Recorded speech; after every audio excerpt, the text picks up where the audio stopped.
Super 6 పైన మీ అభిప్రాయం ఏంటి? చంద్రబాబు నాయుడు గారు సూపర్ 6 పైన ఇస్తే చాలా మంది ఎదురు చూస్తున్నారండి. సూపర్ 6 వస్తుందని ఏం అమలు చేయలేదు. అమలు చేస్తే చాలా మంది సంతోషిస్తారు. అది ఈ వరద బాధిత డబ్బులకే సగం మందికి అసలు వేయలేదు. చాలా మంది ఇబ్బంది పడుతున్నారు. ఆయనే చెప్పాడు ఫస్ట్ ఫ్లోర్కి కూడా 10,000 ఇస్తామని. మేమేం అడగలేదుగా. జనాలు డబ్బులు కావాలండి మాకు, మేము పైన ఉంటున్నామని ఎవరు అడగలేదు. ఆయనే చెప్పాడు కదా ముందు, కిందింటి వాళ్ళకి 25,000, పైన ఇంటి వాళ్ళకి 10,000 అని. ఆ రకానికి ఇవ్వాలి. బండి వస్తుంది నెల బియ్యం బండి. అక్కడ ఒక ఏలు ముద్ర వేసేసి అక్కడ 10,000 ఇచ్చేస్తారుగా. ఇదేం తిప్పటం, బ్యాంకులకి సచివాలయంకి తిప్పటం ఎందుకు అసలు? జనాలు సస్తున్నారు. వయసులో ఉన్న వాళ్ళు అయితే వెళ్తారు. ఒక 50-60 వేళ్ళు ఎక్కడ వెళ్తారు సంవత్సరాలు పెట్టుకొని ఈ ఎండకి? ఆయన ఇచ్చే డబ్బులకి 10,000 ఇస్తే 20,000 ఖర్చు అవుతాయి. జబ్బులు వస్తాయి. బ్యాంకులకి తిరిగి నడుములు నొప్పి వస్తున్నాయి. కాదు, డైరెక్ట్గా వారి అకౌంట్లోకి డబ్బులు వేసామని చెప్తున్నారు కదా. కొంతమందికి వేసేసాడు, కొంతమందికి ఇంకా అప్రూవల్ అవ్వలేదు, లింక్ అవ్వలేదు. ఈ మాటలు బ్యాంకుకి తిరిగితే సచివాలయానికి వెళ్తే వాళ్ళు అంటున్నారు లింక్ అవ్వలేదండి అంటున్నారు.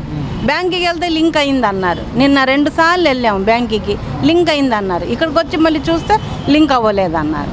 మళ్ళీ ఇప్పుడు వెళ్తే ఆధార్ కార్డు, ఇది యూనియన్ బ్యాంకుది ఫస్ట్ పేజీ ఫోటో స్టార్ట్ అది ఇమ్మంటే వచ్చాము. ఇప్పుడు మేము వస్తాయో లేదో ఎవరికి తెలుసు అసలు, వేస్తాడో లేదో. ఇంటింటికి ఇప్పుడు బియ్యం బండి వస్తుందండి సందులో.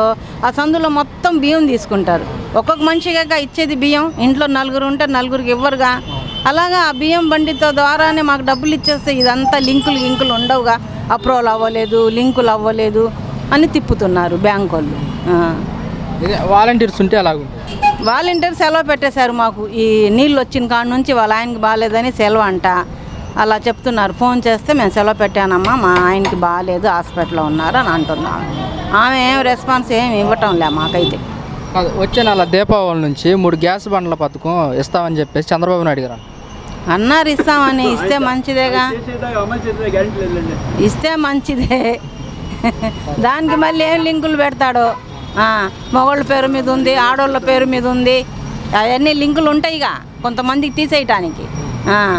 అందరికి ఇస్తామన్నారు. అసలు ఎవరికి సొంత ఇల్లు ఉంది లేదు ముందు అది చూడాలి. పన్నులు కట్టుకుంటా ఉంటాడుగా గవర్నమెంట్, పన్నులు కట్టుకుంటాడుగా గవర్నమెంట్.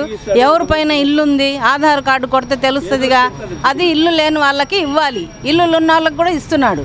అందుకని వీళ్ళకి వచ్చేదాకా రావటం లేదు. డబ్బులు ఏంటి, గ్యాస్ సిలిండర్లు ఏంటి, ఏమైనా సరే సొంత ఇల్లు ఉన్న వాళ్ళకే నువ్వు ఇస్తున్నావు, లేని వాళ్ళకి ఇవ్వాలిగా. ముందు ఇచ్చి మిగిలితే నీ దగ్గర ఎక్కువ ఉంటే అప్పుడు నువ్వు ఇచ్చుకోవాలి ఇల్లు ఉన్న వాళ్ళకి. ఆధార్ కార్డు కొడితే ఎవరు పన్ను కడుతుంది తెలీదా? వాళ్ళకి సొంత ఇల్లులు ఉన్న వాళ్ళకే వైట్ కార్డులు వాళ్ళకే, డబ్బులు వాళ్ళకే, రేషన్లు వాళ్ళకే, అన్నీ వాళ్ళకే. వాళ్ళకి అప్రూవల్ అవుతాయి, మాకు అవ్వవు. కార్డు నెంబర్ ఇచ్చారు కానీ కార్డు రాలేదు. ఏంటంటే ఎలక్షన్స్ ఉన్నాయి, అవి ఉన్నాయి, ఇవి ఉన్నాయి తిప్పుతున్నారు. 4 లక్షలు పెట్టి కారు కొంటే వాళ్ళకి కార్డు లేదంట. 50 లక్షలు పెట్టి ఇల్లు కొన్న వాళ్ళకి కార్డు ఉంది. ఆ రూల్ ఏంటి అసలు?